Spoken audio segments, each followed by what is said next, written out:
tô terminando meu doutorado em neurociências e hoje eu estudo o efeito de dietas hipercalóricas, ricas em gordura e açúcar no desenvolvimento de depressão e perda de memória.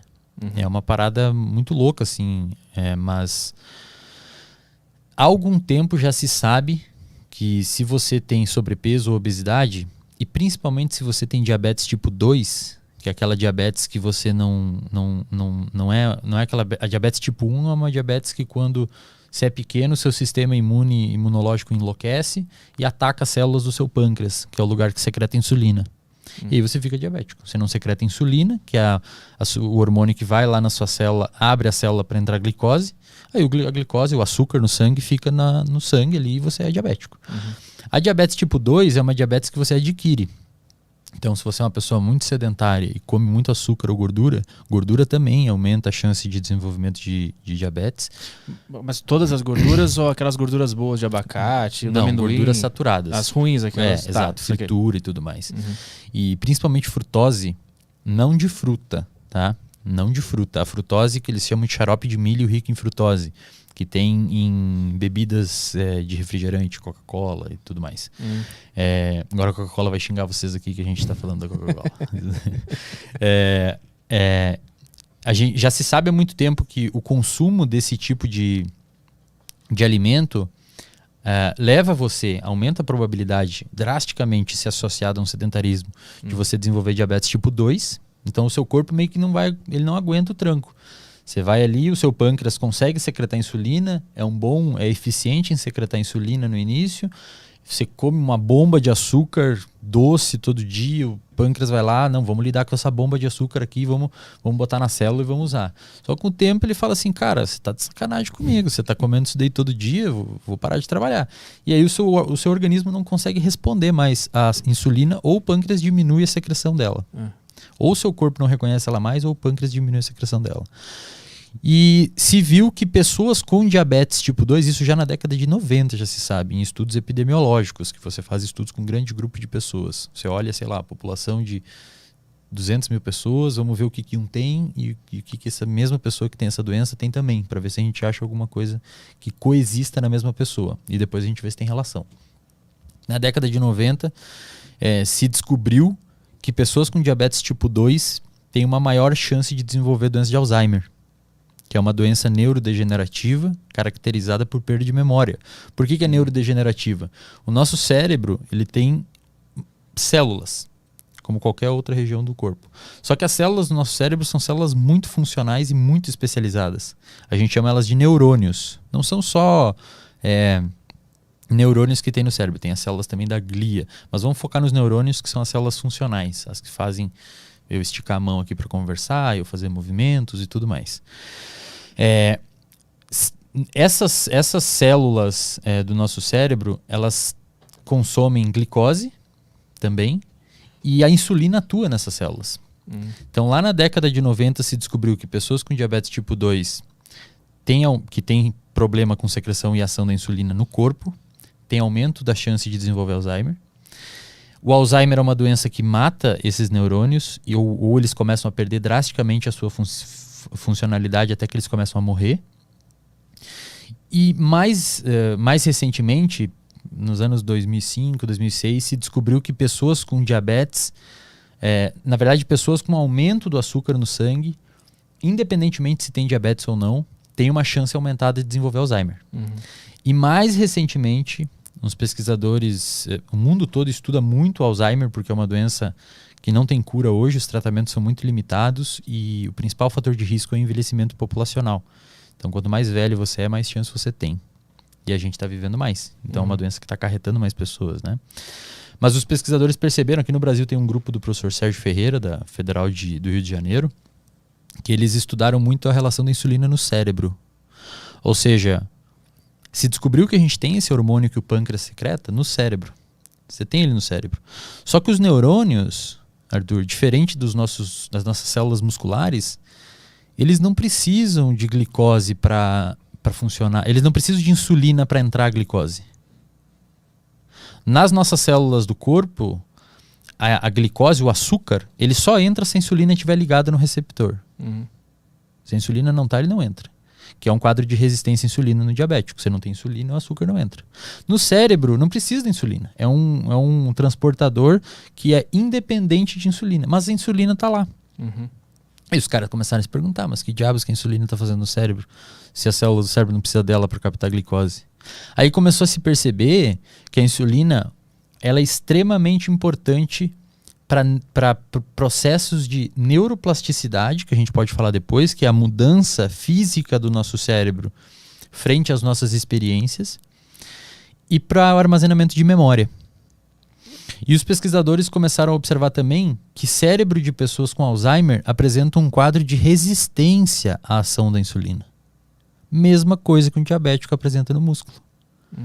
Até tem alguns pesquisadores que cunharam o termo diabetes tipo 3, o Alzheimer. Eles chamam muitos pesquisadores chamam o Alzheimer de diabetes tipo 3, que é uma diabetes do cérebro, porque a insulina não funciona direito no cérebro.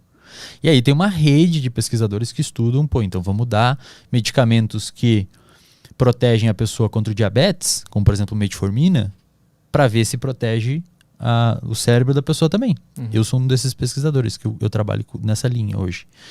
Mas ainda não é nenhum tipo de tratamento oficial, não utilizam metformina para tratar nenhum tipo de demência, nem Alzheimer, nem perda de memória, não façam isso.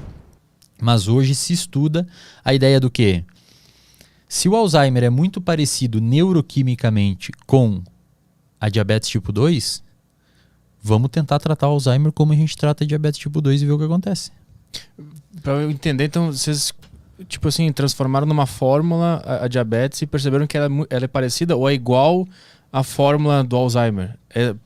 Para eu entender o panorama. Tipo, como a fotografia é a mesma coisa que está acontecendo. Só que no cérebro. Saquei. Então, inicialmente se percebeu uma coexistência. Então, o Arthur é diabético e desenvolveu Alzheimer na vida dele. Opa, vamos dar uma olhada. E depois começaram a perceber que a forma... Isso é interessante até quimicamente, Arthur. Aí vamos um pouco mais além para a galera que estuda fisiologia e fisiologia química, neuroquímica. Quando a insulina, a célula, está aqui, no seu músculo, você come, você almoça, o seu pâncreas, quando o alimento passa ali perto do pâncreas, ele detecta um aumento de caloria ali e fala, opa, o cara comeu, tem muito açúcar aqui, vamos liberar insulina, o seu pâncreas conversando. Esse que eu imitei agora é o pâncreas conversando. Putz, aí não percebi. Geralmente as pessoas não percebem, eu estou aprimorando essa imitação. A imitação do pâncreas, muito boa. Aí o pâncreas falou, não, vamos liberar a insulina. A insulina é liberada, cai na corrente sanguínea e vai até o seu músculo. A insulina se liga na célula, na membrana celular, ela se liga num receptor. Quando ela se liga num receptor, que é tipo uma chave dentro de uma fechadura, tá? Ela desencadeia, ela libera uma cascata, uma cachoeirinha de sinalização intracelular dentro da célula. Uma molécula começa a comunicar a outra. É como se a insulina comunicou ali, eu sou a molécula que está embaixo do receptor. Aqui é a célula, tá? O estúdio aqui é uma célula agora. Aí a insulina ligou aqui em cima, e eu vi que ela ligou, eu falei, Arthur, a insulina ligou, vai lá e avisa o Caio. E você vai lá e avisa o Caio avisa a Júlia, e a Júlia vai lá e avisa a porta de entrada de açúcar na célula para ela abrir. Então a insulina avisa aqui, a gente avisa todos os outros, a glicose, a porta de entrada da glicose para a célula é aberta, a glicose entra. No cérebro, a insulina faz a mesma cascata nos neurônios. Só que no final, ela não manda a glicose entrar, ela manda uma memória se formar, por exemplo. E aí, se a insulina não ligou lá, como é que a gente vai avisar, fazer essa cascata aqui? Aí você não consegue aprender. E aí, isso é uma das variáveis do Alzheimer. Aí tem vários outros problemas que ocorrem dentro da célula que o neurônio acaba não conseguindo captar energia, ele acaba não conseguindo sobreviver, ele morre com o tempo. E isso...